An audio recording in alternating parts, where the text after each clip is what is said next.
Buenas noches, ladies and gentlemen. Bendecido jueves. Como siempre, damos gracias a Dios por todo lo que nos da. Le damos gracias por la salud, por el techo sobre nuestra cabeza, por el alimento sobre nuestra mesa. Le damos gracias por la familia, por los amigos, por el empleo, por los estudios, por los proyectos. Le damos gracias por su inmenso amor, por su paciencia, por su misericordia, por ese gran sacrificio que hizo para el perdón de nuestros pecados. Damos la bienvenida al Espíritu Santo para que sea Él el que nos dé el entendimiento sobre lo que estamos por aprender. Continuamos con la enseñanza sobre el silencio de Dios como proceso de formación espiritual. En el caminar con Dios hay momentos donde no entendemos el propósito, donde todo tiene sentido, pero también hay momentos donde no hay claridad, ni señales ni respuestas. Sin embargo, Dios sigue esperando obediencia, porque uno de los frutos más maduros que se producen en el proceso de formación espiritual es justamente ese: aprender a obedecer incluso cuando Dios guarda silencio. No se trata de actuar por impulso ni por emoción, sino por convicción. Es ahí donde se separa el creyente emocional del creyente formado. Jesús mismo aprendió obediencia por lo que padeció. Para que entiendan bien lo que les estoy tratando de decir, fijémonos bien en lo que encontramos en Hebreos 5:8, cuando leemos: y aunque era hijo, por lo que padeció, aprendió la obediencia.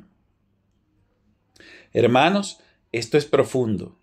Aquí no se está hablando de un profeta, un apóstol o un discípulo. Aquí estamos hablando del Hijo de Dios.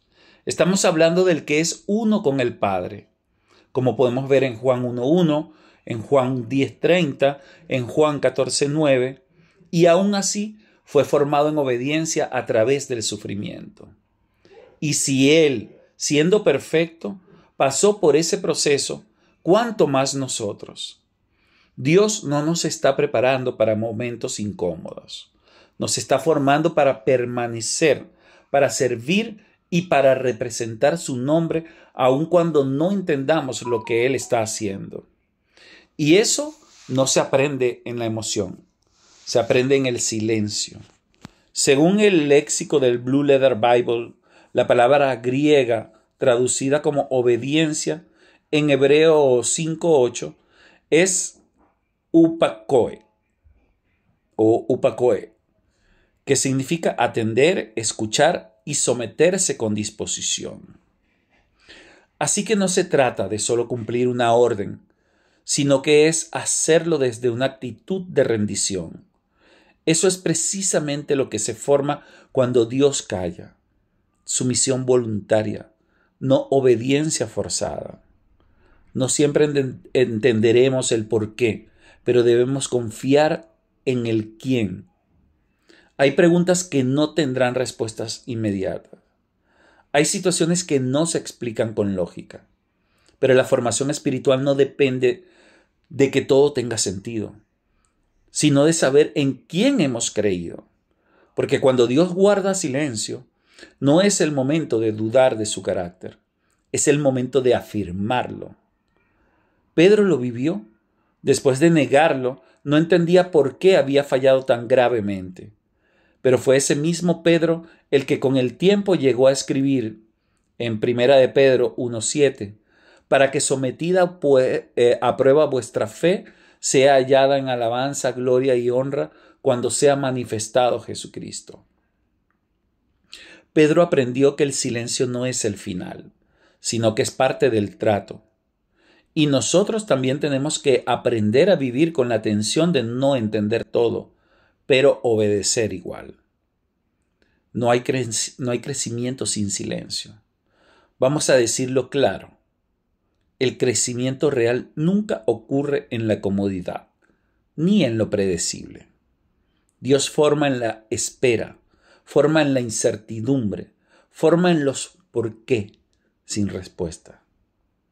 Y muchas veces, cuando miramos atrás, nos damos cuenta que los momentos donde más crecimos fueron justamente aquellos donde no sentíamos nada, pero decidimos mantenernos firmes. El proceso de formación espiritual no siempre viene con explicaciones, pero siempre viene con propósito. Y cuando aceptamos ese proceso, aunque duela y aunque incomode, entonces estamos listos para ver cómo ese silencio puede ser la herramienta que Dios está usando para llevarnos a otro nivel de madurez. Y con esto nos preparamos para concluir este estudio. Pero antes de hacerlo, vamos a hacer una pausa y considerar lo que todo esto significa para nuestro caminar diario. Hermanos, el Señor nos ha hablado algo claro a través de este mensaje. Esto es que cuando Dios guarda silencio, no es por descuido, es por diseño.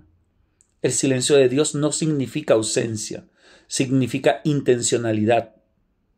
Es en ese silencio donde nos confronta, nos moldea y nos transforma. El proceso de formación espiritual que Él inicia en nuestra vida no se mide por lo que sentimos, sino por lo que permanece. Así que no ignores ese silencio y no te desesperes en la espera. Cada momento de silencio, donde quizás no veamos las respuestas, es una oportunidad para crecer en obediencia, profundidad y dependencia real de Dios. Hoy quiero invitarte a que no huyas del silencio, no corras del desierto, no des por terminado lo que Dios apenas está comenzando. Si estás en medio de un silencio prolongado, no preguntes solamente por qué, pregunta también para qué. Porque detrás de ese silencio hay un propósito eterno. Recuerda que Dios formó a Moisés en el desierto, a Elías en la cueva y a José en la cárcel. Y si hoy tú te sientes que Dios guarda silencio, tal vez es porque estás siendo formado, no castigado. Estás siendo afinado, no rechazado. Estás siendo plantado más profundo, no abandonado. Así que levántate con fe, aférrate al proceso de formación espiritual y aunque no entiendas todo, confía en aquel que nunca pierde el control. Porque cuando Dios calla, Él sigue obrando. Cuando Él oculta su rostro, sigue extendiendo su mano. Y cuando guarda silencio, Él está hablando más de lo que imaginas. No estás solo, estás en las manos del alfarero. Y Él jamás deja a medias la obra que comenzó. En nuestro próximo estudio vamos a concluir esta serie con algo que quizás no esperas. Hablaremos de ese momento donde el silencio de Dios no es parte del proceso ni una prueba, sino la respuesta misma. Espero que estés con nosotros. 1000 bendiciones para tu vida.